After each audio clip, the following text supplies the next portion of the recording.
सत श्री अकाल मेरे सारे दोस्तों। अज आप ला रहे हैं जी इंग्लिश का सैट नंबर 2 जी। ठीक है जी, इंग्लिश का सैट नंबर 2 है। ये बहुत महत्वपूर्ण है जी अपने पेपर के पॉइंट ऑफ व्यू तो। ठीक है जी, सारे ने जरूर इस लेक्चर ध्यान नाल लाना। तो वीडियो शुरू करने तो पहला भाई वीडियो लाइक कर दो सारे जाने। ठीक है, बार बार कहने की लोड़ ना पिया करे। तो इंग्लिश का सैट नंबर 2 आप शुरू करने जा रहे हैं जी। इस तो बाद लैक्चर लगूगा अज कंप्यूटर का, प्लस तुहानूं मैं 20 MCQ करवाऊँगा अपने पलीटी दे। तो पलीटी वाली प्ले लिस्ट च मिलने तुहानूं। ठीक है ना। तो चलो जी चलते हैं आप पहले लैक्चर ते अपने ते।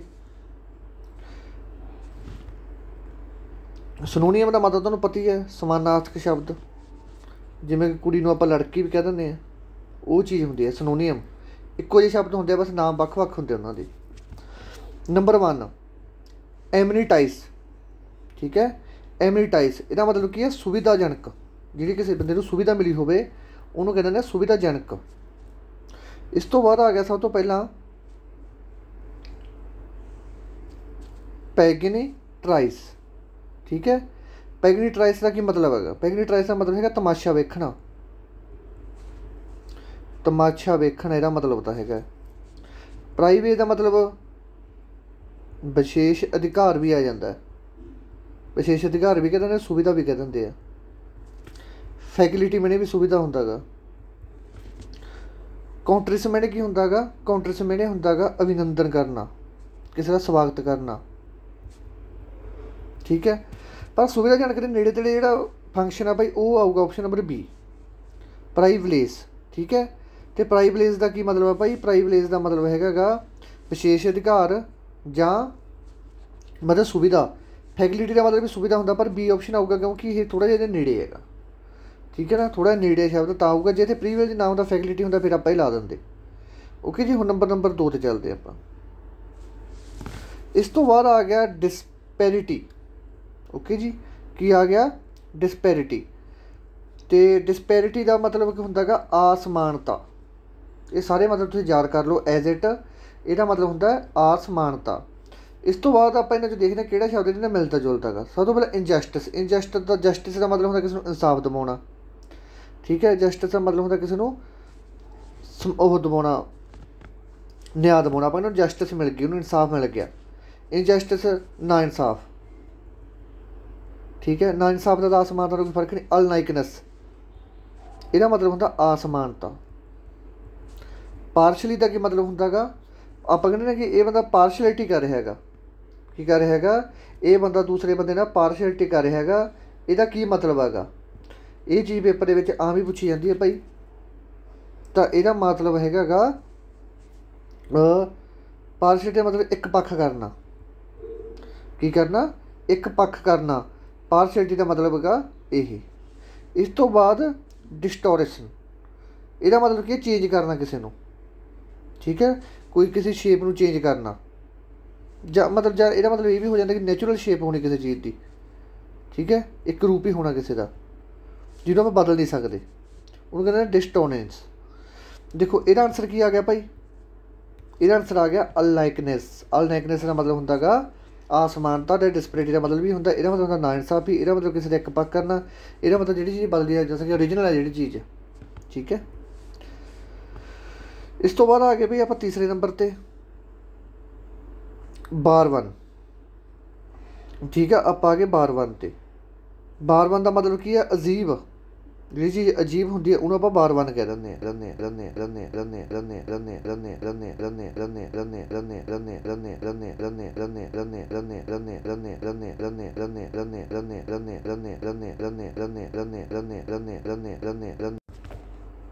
अनसिविलाइजड की आऊगा भाई? अनसिविलाइजड ਇਹਦਾ आंसर आऊगा। ओके जी, ध्यान नाल देखना सारे। अनसिविलाइजड का मतलब की होंदा गा अजीब। बाकी जिहड़े नाल दे शब्द आ भाई जे तुसीं ना भी करोगे तो कोई चक्कर वाली गल नहीं, पर जे थोड़े किसी हिसाब से याद रहिंदे है। ठीक है जी, जे किसी हिसाब से याद रहिंदे वो भी तुहाडा आंसर समझ सही होगा। एरोगेंट का मतलब की होंदा गा? एरोगेंट का मतलब भाई होंदा गा जिहड़ा बंदा बाला घमंडी होंदा गा। जिहड़ा बंदा घमंडी होंदा उहनूं आपां कह दिंदे आ भाई एरोगेंट। हुण देखो आई पोलाइट का मतलब की होंदा गा? आई पोलाइट आपां आम ही बोलते हैं शब्द आई एम पोलाइट। तो ਇਹਦਾ मतलब की होंदा भाई? ਇਹਦਾ मतलब होंदा अशिष्ट। ठीक है जी। ਇਹਦਾ ਮਤਲਬ ਹੁੰਦਾ ਗਾ ਆਸ਼ਿਸ਼ਟ, ਮਤਲਬ ਜਿਹੜਾ ਰਿਊਡ ਜਿਹਾ ਨਹੀਂ ਹੁੰਦਾ, ਇੱਕ ਬੰਦਾ ਰਿਊਡ ਜਿਹਾ ਹੁੰਦਾ ਗਾ, ਗੁੱਸੇ ਜਿਹੜਾ, ਉਹਦਾ ਮਤਲਬ ਹੁੰਦਾ ਇਹ। ਠੀਕ ਹੈ। ਅਤੇ ਅਨਕਾਇੰਡ, ਅਨਕਾਇੰਡ ਤਾਂ ਤੁਹਾਨੂੰ ਪਤਾ ਹੋਣੀ ਚਾਹੀਦਾ, ਕਿਉਂਕਿ ਇਹ ਕੋਈ ਬਾਹਲਾ ਪੁਰਾਣਾ ਸ਼ਬਦ ਤਾਂ ਹੈ ਨਹੀਂ, ਇਹ ਆਪਣੀ ਡੇਲੀ ਲਾਈਫ ਦੇ ਵਿੱਚ ਆਮ ਹੀ ਵਰਤਿਆ ਜਾਂਦਾ ਭਾਈ ਅਨਕਾਇੰਡ। ਅਨਕਾਇੰਡ ਦਾ ਮਤਲਬ ਕੀ ਹੁੰਦਾ ਬੱਚਿਓ, ਜਿਹੜਾ ਬੰਦਾ ਮਤਲਬ ਰੁੱਖਾ ਹੋਵੇ। ਅਨਕਾਇੰਡ ਜਿਹੜਾ ਬੰਦਾ ਰੁੱਖਾ ਹੋਵੇ ਉਹਨੂੰ ਕਹਿ ਦਿੰਦੇ, ਮਤਲਬ ਕਿਹੜਾ, ਮਤਲਬ ਕਿਹੜਾ ਨੋਟ ਫਰੈਂਡਲੀ, कहना मतलब कि नॉट फ्रेंडली हो आप कह दें अनकाइंड। तो यह आंसर है सी नंबर ऑप्शन। इस तो बाद अगला लैथल। लैथल का क्या मतलब, लैथल का मतलब होंदा मरिया होया। मरिया होया इन्हां चों किहड़ा आ जाऊगा, डीडली। सीधी पता लग जूगा मरिया होया किहड़ा आ जाऊगा, डीडली। इस तो बाद दूसरे शब्द आ गए इहदे नाल। ठीक है जी। इन्हां ते आपां चर्चा करांगे। जिवें अनलॉफुल हो गया, अनलॉफुल का मतलब की हो गया हैगा गैर कानूनी। क्यों, ਇਹਦਾ मतलब ये क्यों लाया, देखो ये लिखा हुआ लाफुल, जो मतलब लाल फुल करता गा वह कानून वाला। जोड़ा अनला कि कहना मतलब कि ला नूं अन करता गा उन्होंने भी आप कहांगे, उन्होंने कहांगे आप गैर कानूनी। इस तो बाद अगला आ गया अपने को सलूगस। सलूगस का मतलब होंदा सुस्त, समूथ। समूथ आप कहने चीज़ बहुत समूथली चलती है, आराम नाल चलना। ठीक है। अनलाफुल का मतलब गैर कानूनी, डिडली का मतलब की है पुत्रो मरिया होया, सलूगस सुस्त। ठीक है। तो समूथ का आराम नाल चलना। तो यह आंसर आ गया बी नंबर ऑप्शन। इस तो बाद अगला सीरेन। सीरीन मैंने की होंदा, सीरीन मैंने होंदी है शांति। तो शांति बारे आप पहले पढ़ के गए, कैलम का मतलब की होंदा गा शांति होंदा। तो यह सनोनीयम की आ जाऊगा सीरेन का, कैलम। डेलीकेट आप कहते फलाना गीत भाई आप जो कॉलेज स्कूल पढ़ते हैं, आप कहते गीते को फलानू डेलीकेट करना गा, वो मतलब होंदा डेलीकेट का। ठीक है जी। इस तो बाद आ गया अगले अपने को मीक। मीक बारे यार कई शब्द आ गए। ठीक है। ये उलझन जी पै सकते हैं, क्योंकि ये ना दो तीन शब्द रिलेट करते हैं मीक नाल। चलो आप फिर भी देखना ने मीक का मतलब की होंदा गा, मीक नूं आम तौर पर वो चीज़ होंदी जिन्होंने आप देखते रह जाते हैं। ठीक है। तो आप भी तुम छड़ दो। ठीक है। बस आही याद कर लो, सीरेन का मतलब शांति। इस तो बाद अगे आ गया आप ग्रूसम। ग्रूसम मैंने की होंदा गा भयानक। हेटफुल मैंने की होंदा जिन्होंं आप हेट करते हैं, पसंद नहीं करते। पेनफुल मैंने जिन्हें आप दर्द होंदा गा। ठीक है। ट्रैजिक भी इन्होंने चीज़ों से संबंधित है। तो यह आंसर आ जाऊगा फ्राइटफुल। ठीक है जी। यह आंसर आ जाऊगा फ्राइटफुल। फ्राइटफुल का मतलब की होंदा गा ध्यान, भयानक। ठीक है। तो हुण ये चीज़ भुल ना जाओ भाई। ठीक है। ये चीज़ चंगी तरह याद रखनी है। तो ट्रैजिक होंदा, मतलब होंदा दुखदाई। यह मतलब होंदा दुखदाई। ठीक है। सारियां चीज़ां क्लीयर हो गई होणगियां तुहानूं। तो हुण आप आ गए एंटोनीयम। तो एंटोनीयम का मतलब की होंदा गा, एंटोनीयम का मतलब होंदा जिहड़ी चीज़ किसी दूसरी चीज़ के उल्ट होवे उहनूं आपां कहदे ने एंटोनीयम। सब तो पहले आप गल करें शैलो। शैलो मैंने की होंदा खाली। आप कहते आ गिलास तो शैलो पिया यार। हाई मैंने उच्चा, हिडन मैंने छपाया होया, डीप मैंने डूंगा, होलो मैंने भी मतलब होलो। इन्हां मिलदा जुलदी वर्ड आगा, पर यह आंसर क्या आजूगा, खाली मैंने क्या होगा भरिया होया। भरिया होया की कहांगे आप होलो, वो डीप। खाली है एक तो चीज़, एक तो खाली है, एक डीप है, डूंगा गा। ठीक है। ये मतलब जो सेम ही होंगे पुत्रो इन्हों के, तो थोड़ा जिहा दिमाग नाल ही खेडना पू आपां। ठीक है जी। पर ये मैनूं मिसटेक लगदी है पुत्रो, ये मिसटेक लगती है। एक मिनट खड़ो। जिहड़ा मतलब शैलो, शैलो मैंने होंदा उपरला हिस्सा सच। ठीक है, ठीक है, ठीक है। शैलो मैंने होंदा उपरला हिस्सा,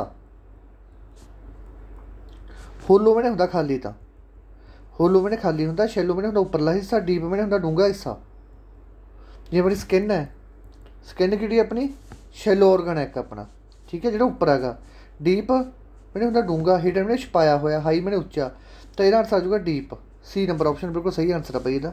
ओके। इस तो बाद अगे चलते हैं लैनीएंट। लैनीएंट मैंने की होंदा उधार।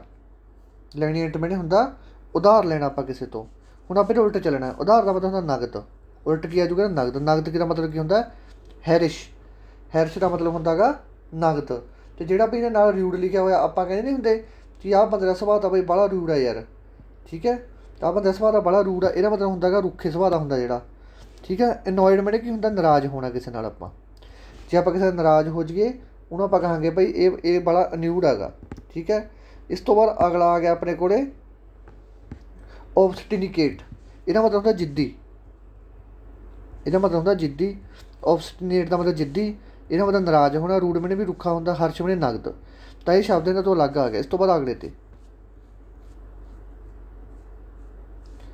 एसेरट ਇਹਦਾ मतलब ਹੁੰਦਾ दावा करना।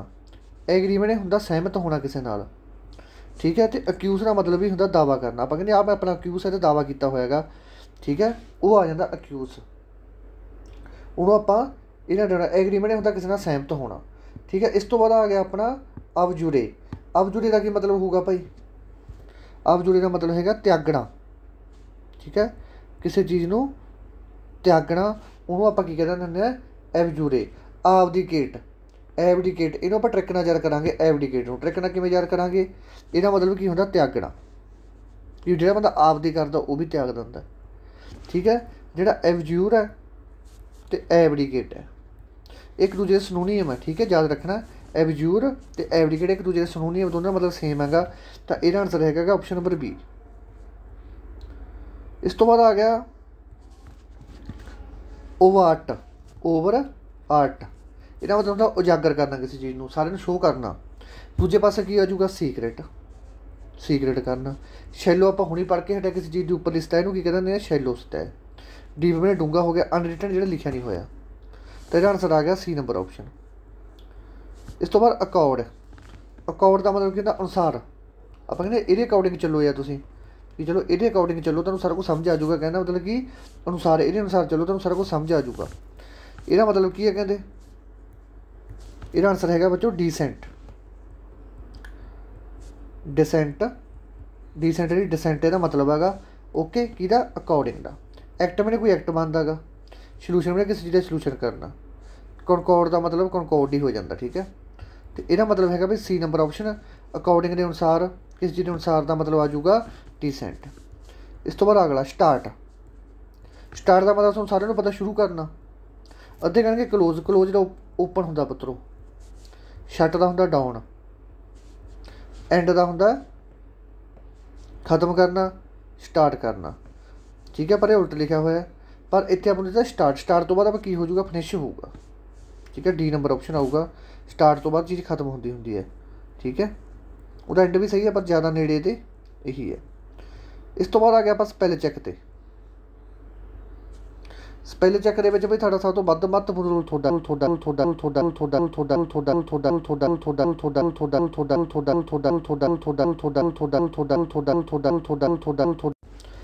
फिजियोलॉजी। फिजियोलॉजी का सही स्पैलिंग आह होंगे फिजियोलॉजी। साइकोलॉजी के स्पैलिंग ये नहीं होंगे। एस्थोलोर तो पई नहीं सकते, के तो आँदी नहीं बिच। सचोलॉजी बन गई, ये भी नहीं आती, ठीक है। तो भाई सही आंसर है ऑप्शन नंबर ए। ये काहदी स्टडी है, मनोविज्ञान की स्टडी, ठीक है। मनोविज्ञान की स्टडी में आप कह देंगे जी किसी की आत्म शरीर को समझना आता उन्होंने कह देंगे आप मनोविज्ञान। मनोविज्ञान की कहते हैं फिजियोलॉजी, ओके। यह ऑप्शन नंबर आंसर इतना सही है, ये बिल्कुल सही लिखा हुआ है। इस तो बाद आ गया अपने को अगला। अगले में लिखा असैक्सुअल, ठीक है। एक्सैसिवल, ये तो सब तो पहले एक्सैसिवल लिखा हुआ है। ये तुम ना जो थोड़ा शब्द आ जाता तुम आपदे आप पहले लिख के देखा करो कि थोड़ा लगता कि एक्सैसिवल किमें लिखा जाऊगा, ठीक है। उस तो बाद ही पता लगता होंगे सारे। यदा मतलब होंगे एक्सैसिवल का मतलब होंगे सुलभ या हैंडी, जी जी वधिया कुशल हो, ठीक है। उन्होंने कहते हैं एक्सैसिवल। एक्सैसिवल यदा जुड़ ही नहीं रहा। असैस आई वैल भी नहीं जोड़ रहा, ठीक है। एक्सैस ये दो ऐसा पैंदियां होंगे। आ ऑप्शन नंबर बिल्कुल सही है, सी नंबर ऑप्शन। यदा मतलब जी चीज़ वाली मतलब हैंडी हो, ठीक है, उन्होंने आप कह देंगे असैसेबल। इस तो बाद आ गया आर्गूमेंट। आर्गूमेंट अपन आर्गूमेंट का मतलब की है, ठीक है। आर्गूमेंट का मतलब तुम बाद समझो, पहले स्पैलिंग देखो कि आर्गूमेंट के स्पैलिंग की होंगे। ये आप आम ही देखते हैं अपने बरतन वाली चीज़ ही। आर्गूमेंट डेली लाइफ के आप शब्द बरतते हैं। यदा मतलब होंगे बच्चों तर्क, कोई चीज़ तर्क नाल करनी। मेरे को आ चीज़ का आर्गूमेंट है, करके मैं ये गल कर रहा। आर्गू, आर्गू ये तो सही है, मेंट आऊगा, ठीक है। कहना मतलब ऑप्शन नंबर सी बिल्कुल सही आंसर है आर्गूमेंट, आर्गूमेंट। इस तो बाद अगला यह आ गया अपने को स्पैल चेक 4। ट्रैस पास। ट्रैस पास पहला तो जो ये शब्द सुने होंगे पर तुम आपदे आप लिख के देख लिया करो, क्योंकि जो आप सारे इकट्ठे लिख के देख लें तो उदों बंदा ये की हो जाता उलझ जाता। उदों कुछ नहीं पता लगता कि चीज़ लिखी सी की चीज़ नहीं लिखी सी। यदा मतलब होंगे अतिचार, ठीक है। अतिचार, अत्याचार करना मतलब किसी को, उन्होंने भी कह देंगे ये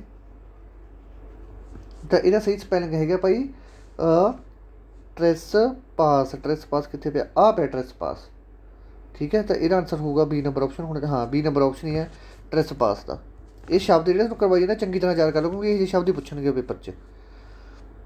इस तो बाद आ गया मस्टैच। ये तो आम ही तुम गीतां गूतां दे सुनते रहंदे हो मस्टैच की हुंदा गा। ये तो कोई पुरानी गल है नहीं पुत्रो, ये तुहानूं पता ही है मस्टैच गड्डियां दे नाम भी है विच मस्टैच तां। ठीक है, तो ये तुसीं दसो की मतलब होंदा मस्टैच दा। ਇਹਦਾ मतलब ਜਿਹੜਾ ਮਸਟੈਚ ਜਿਹੜਾ ਮੇਰੇ थोड़ा माइंड चो स्किप हो जाता। मस्टैच ਨੂੰ ਆਪਾਂ ਆਮ ਤੌਰ 'ਤੇ ਕਹਿ ਦਿੰਦੇ ਹੁੰਦੇ ਆਗੇ ਯਾਰ।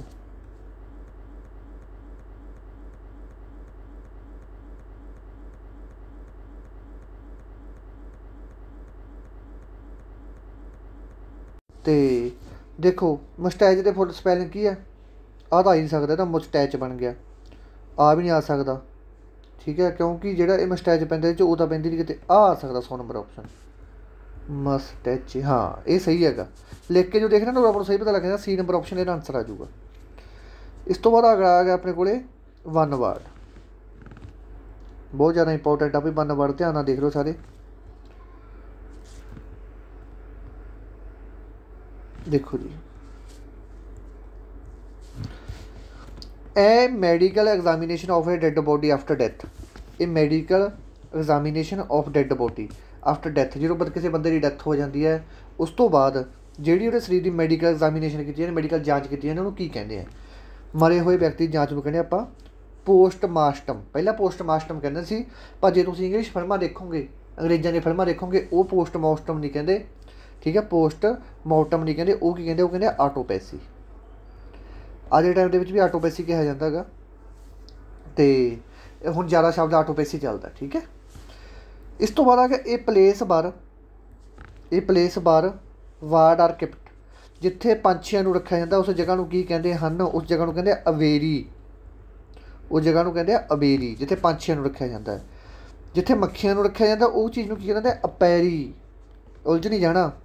ਪੰਛੀਆਂ ਨੂੰ ਤਾਂ ਅਵੇਰੀ, ਅਤੇ ਮੱਖੀਆਂ ਨੂੰ ਜਿੱਥੇ ਰੱਖਿਆ ਜਾਂਦਾ ਮਧੂ ਮੱਖੀਆਂ ਨੂੰ, ਉਹਨਾਂ ਨੂੰ ਕਹਿੰਦੇ ਅਪੇਰੀ। ਇਸ ਤੋਂ ਬਾਅਦ ਇਹ ਪਲੇਸ ਫੋਰ ਕੀਪਿੰਗ, ਉਹ ਜਗ੍ਹਾ ਜਿੱਥੇ ਓਲਡ ਡਾਕੂਮੈਂਟ ਰੱਖੇ ਜਾਂਦੇ ਆ ਜਾਂ ਹਿਸਟੋਰੀਕਲ ਰਿਕਾਰਡ ਰੱਖਿਆ ਜਾਂਦਾ, ਉਸ ਜਗ੍ਹਾ ਨੂੰ ਕੀ ਕਹਿੰਦੇ ਹਨ। ਕਹਿੰਦੇ ਹੁੰਦਾ ਜਿੱਥੇ ਪੁਰਾਣੇ ਦਸਤਾਵੇਜ਼ ਰੱਖੇ ਜਾਂਦੇ ਆ ਉਹਨੂੰ ਕਹਿੰਦੇ ਆਪਾਂ ਅਰਚੀਵਸ। ਇਸ ਤੋਂ ਬਾਅਦ ਹਿਸਟੋਰੀਕਲ ਰਿਕਾਰਡ। ਠੀਕ ਹੈ, ਇਹ 'ਚ ਤੁਸੀਂ ਹਿਸਟੋਰੀਕਲ ਰਿਕਾਰਡ ਵੀ ਲਿਖਿਆ ਹੋਇਆ ਰਿਮੂਵ ਵੀ ਕਰ ਸਕਦੇ ਹੋ, ਪਰ ਜਿੱਥੇ ਤੁਹਾਨੂੰ ਓਲਡ ਡਾਕੂਮੈਂਟ ਲਿਖਤਾ ਨਾਲ ਅਤੇ ਹਿਸਟੋਰੀਕਲ ਪਲੇਸ ਲਿਖਤਾ ਉੱਥੇ ਤੁਸੀਂ ਮਤਲਬ ਲਓ ਨਾ ਅਰਚੀਵਸ ਦਾ। ਜੇ ਸਿਰਫ ਇੱਥੋਂ ਤੋਂ ਇਹ ਪੁੱਛ ਲਿਆ ਕਿ ਹਿਸਟੋਰੀਕਲ ਰਿਕਾਰਡ ਕਿੱਥੇ ਰੱਖੇ ਜਾਂਦੇ, ਜਿੱਥੇ ਪੁਰਾਤਨ ਇਤਿਹਾਸ ਲਿਖਿਆ ਹੋਇਆ ਹੁੰਦਾ, ਜਿਵੇਂ ਕਿ ਮੁਗਲ ਹੋ ਗਏ, ਲੋਧੀ ਮੱਛ ਹੋ ਗਏ, ਹੋਰ ਵੀ ਜਿੰਨੇ ਵੀ ਇਤਿਹਾਸ ਆਪਣੇ ਉਹ ਲਿਖੇ ਹੋਏ ਹੁੰਦੇ ਆ, ਉੱਥੇ ਜਿਹੜੇ ਹਿਸਟੋਰੀਕਲ ਰਿਕਾਰਡ ਜਿੱਥੇ ਰੱਖਿਆ ਜਾਂਦਾ ਉਹ ਜਗ੍ਹਾ ਨੂੰ ਕੀ ਕਹਿੰਦੇ ਆ, ਉਹ ਜਗ੍ਹਾ ਨੂੰ ਕਹਿੰਦੇ ਨੇ ਐਨਰਸ। ਠੀਕ ਹੈ ਜੀ, ਇਸ ਤੋਂ ਬਾਅਦ ਅੱਗੇ ਆ ਗਿਆ ਇਡੀਅਮ 'ਤੇ। ਦੇਖੋ ਸਭ ਤੋਂ ਪਹਿਲਾਂ ਆ ਗਿਆ ਆਰਗੁਡ ਆਈ। ਆਰਗੁਡ ਆਈ ਦਾ ਮਤਲਬ ਆਪਾਂ ਅੱਖਾਂ ਖੋਲ੍ਹ ਕੇ ਦੇਖਦੇ ਹਾਂ ਕਿਸੇ ਬੰਦੇ ਨੂੰ, ਸਤਰਕ ਰਹਿਣਾ। ਠੀਕ ਹੈ, ਆਰਗੁਡ ਆਈ। ਬਸ ਸਿਰਫ ਤੁਹਾਨੂੰ ਪੇਪਰ 'ਚ ਆ ਲਿਖਿਆ ਹੋਊਗਾ ਆਰਗੁਡ ਆਈ। ਆਰਗੁਡ ਆਈ ਦਾ ਮਤਲਬ ਕੀ ਹੈ ਕਿ ਜਿਵੇਂ ਆਪਾਂ ਨੂੰ ਪੰਜਾਬੀ 'ਚ ਕਹਿ ਦਿੰਦੇ ਆ ਅੰਬਾਂ ਦੀ ਭੁੱਖ ਅੰਬਾਕੜੀਆਂ ਨਾਲ ਨਹੀਂ ਰਹਿੰਦੀ। ਠੀਕ ਹੈ, ਜੈਸਾ ਕਰਨਾ ਵੈਸਾ ਵਰਨਾ, ਕਹਿੰਦਾ ਮਤਲਬ ਜੈਸਾ ਕਰਨਾ ਕੈਸਾ ਭਰਨਾ। ਇਹਦਾ ਮਤਲਬ ਕੀ ਹੈ ਕਿ ਕਹੇ ਜੇ ਆਪਾਂ ਗਲਤ ਕੰਮ ਕਰਾਂਗੇ ਉਹੀ ਜਿਹਦਾ ਨਤੀਜਾ ਹੁੰਦਾ, ਉਹ ਚੀਜ਼ਾਂ ਦੇਣਗੇ ਤੁਹਾਨੂੰ। ਇਹ ਜਿਵੇਂ ਪੇਪਰ 'ਚ ਤੁਹਾਨੂੰ ਦੇ ਦੇਣਗੇ ਆਰਗੁਡ ਆਈ, ਆਰਗੋਸ ਆਈ ਦੇ ਦੇਣਗੇ। ਥੱਲੇ ਤੁਹਾਨੂੰ ਆਪਸ਼ਨ ਦੇ ਦੇਣਗੇ ਕੇਅਰਫੁਲੀ, ਐਕਸਟ੍ਰੀਮਲੀ ਸਿਲੀ ਜਾਂ ਫੂਲ। ਤਾਂ ਤੁਹਾਨੂੰ ਪਤਾ ਲੱਗ ਜਾਊ ਆਰਗੁਡ ਆਈ ਦਾ ਮਤਲਬ ਹੁੰਦਾ। ਦੇਖੋ ਜਿਹੜਾ ਆਪਾਂ ਆਰਗੁਡ ਆਈ ਨਾਲ ਆਪਾਂ ਕਿਸੇ ਬੰਦੇ ਨੂੰ ਕੀ ਦੇਖਦੇ ਧਿਆਨ ਨਾਲ ਦੇਖਦੇ ਹਾਂ, ਤਾਂ ਕੇਅਰਫੁਲੀ ਵੀ ਆ ਸਕਦਾ ਇਹਦਾ, ਜਿਹੜਾ ਆ ਸਕਦਾ ਓਬਸਰਵੈਂਟ। ਓਕੇ ਜੀ, ਇਸ ਤੋਂ ਬਾਅਦ S draft S brush. As draft S A brush, ਇਹਦਾ ਮਤਲਬ ਕੀ ਹੁੰਦਾ, ਇਹਦਾ ਮਤਲਬ ਹੁੰਦਾ ਐਕਸਟ੍ਰੀਮਲੀ ਸਿਲੀ, ਪੂਰਨ ਤੌਰ 'ਤੇ ਪਾਗਲ। ਇਹਨੂੰ ਟ੍ਰਿਕ ਨਾਲ ਯਾਦ ਕਰ ਲਓ। ਕੋਈ ਬੰਦਾ ਉਹਨੂੰ ਆਪਾਂ ਬੋਰਡ ਮਾਰ ਰਿਹਾ ਬਾਹਰ ਜਾ ਕੇ, ਬੁਰਸ਼ ਕਰਦਾ ਕਰਦੇ ਆਪਣੇ ਕੋਲ ਆ ਗਿਆ ਬਾਹਰ, ਆਪਾਂ ਕਹਿੰਦੇ ਥੋੜ੍ਹਾ ਕੰਮ ਨਹੀਂ ਹੈ ਯਾਰ ਕਿ ਬੁਰਸ਼ ਕਰਦਾ ਬਾਹਰ ਆ ਗਿਆ ਸਾਡੇ ਕੋਲ। ਠੀਕ ਹੈ, ਤੂੰ ਬੁਰਸ਼ ਕਰਿਆ ਪਹਿਲਾਂ ਫਿਰ ਆ ਜੀ ਮੇਰੇ ਕੋਲ। ਇਹ ਤੋਂ ਐਂ ਪਤਾ ਲੱਗ ਜੂਗਾ ਇਹ ਡਰਾਫਟ ਐਸ ਦਾ ਬਰਸ਼। ਇਹ ਬਰਸ਼ ਕਰਦਾ ਕੌਣ ਆਊਗਾ, ਜਿਹੜਾ ਸਿਲੀ ਹੋਊਗਾ। ਸਿਲੀ ਕਿਹੜਾ ਹੋਊਗਾ, ਪਾਗਲ ਹੋਊਗਾ। ਐਕਸਟ੍ਰੀਮਲੀ ਸਿਲੀ ਦਾ ਮਤਲਬ ਹੈਗਾ। ਆਰਗੁਡ ਆਈ ਦਾ ਮਤਲਬ ਆਈ ਨਾ ਕਿਸੇ ਨੂੰ ਧਿਆਨ ਨਾਲ ਦੇਖਣਾ, ਆਪਾਂ ਕੇਅਰਫੁਲੀ ਦੇਖਣਾ, ਓਬਸਰਵੈਂਟ ਦੇਖਣਾ। ਇਸ ਤੋਂ ਬਾਅਦ ਇਹ ਗੋਡ ਇਜ਼ ਐਪ। ਕਹਿੰਦਾ ਮਤਲਬ ਕਿ ਆਪਾਂ ਕਹਿੰਦੇ God is app. God is app ਤੋਂ ਯਾਦ ਕਰ ਲਓ ਕਿ ਇਹ ਰੱਬ ਦੀ ਬਣਾਈ ਹੋਈ ਐਪ ਹੈ। ਕਹਿੰਦਾ ਮਤਲਬ ਕਿ ਕੋਈ ਬੰਦਾ ਜਿਹੜਾ ਕੀ ਹੋਵੇ ਜਨਮਜਾਤ ਮੂਰਖ ਹੋਵੇ। ਆਪਾਂ ਕਹਿੰਦੇ ਕੋਈ ਬੰਦੇ ਕਾਮਲੇ ਤੁਰੇ ਫਿਰਦੇ ਨੇ ਨਿਕਲਣਗੇ, ਆਪਾਂ ਕਹਿੰਦੇ ਰੱਬ ਦੇ ਬੰਦੇ ਆ ਯਾਰ, ਹੈ ਨਾ।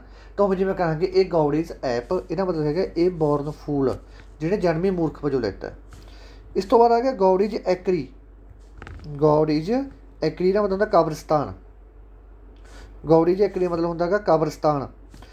ये सिमिट्री ये चर्चयॉर्ड ਜਿਹੜੀ मतलब कब्रिस्तान होंगे अपने पंजाबियों के लोग दस कहते सिवे, ठीक है। पर इंग्लिश के जे आप करा इंग्लिश में गॉडेज एक्कर कहते हैं, गॉडेज एक्कर कहते हैं। तो उन्होंने मतलब की गॉडेज एक्कर का सिमिट्री, सिविया सिमिट्री कह देंगे चाहे चर्चयॉर्ड, ठीक है। चर्च वाले जिते दबाते मुरदा। इस तो बाद house of card. House of card आप पत्तियां का घर नहीं बना लेंगे होंगे ऐ, ताश के पत्तियां का घर बना लेंगे होंगे आह ऐ करके। जे माड़ी जी फूक भी मार तो डिग पऊगा। कहना मतलब कि जो पत्तियां का घर बनाया होंगे की होंगे एंड इनसिक्योर स्कीम। इनसिक्योर का स्कीम की होंगे कमजोर संगठन। इनसिक्योर सिक्योरमेंट का कोई चीज़ अपने को सिक्योर पई है। इनसिक्योर कहना मतलब इनसिक्योर आए तो कोई भी खतरा आ सकता है, ठीक है। ये चीज़ होंगी है हाउस ऑफ कार्ड। तो एक बार ध्यान नाल दोबारा फिर देख लो भाई। एमिनिटी मैंने सुविधा सी, डिस्पैरिटी मैंने असमानता, बारवान मैंने अजीब, लीथल मैंने मरिया होया, सरीन मैंने शांति, ग्रूसम मैंने भयानक, शैलो मैंने खाली नहीं सी, शैलो मैंने ऊपरी स्किन सी, ठीक है। सही कर लियो। लैनिडेंट उधार, एसर्ट दावा, वाट उजागर करना, अकाउंट के अनुसार स्टार्ट शुरू करना। स्पैल चैक आ तुम भाई देख लो, स्पैल चैक। फिजियोलॉजी सही है, एक्सैसिबल सही है, C number option. Argument C number option सही है। थ्रिसपास बी नंबर ऑप्शन सही है। मुस्टैच सी नंबर ऑप्शन सही है।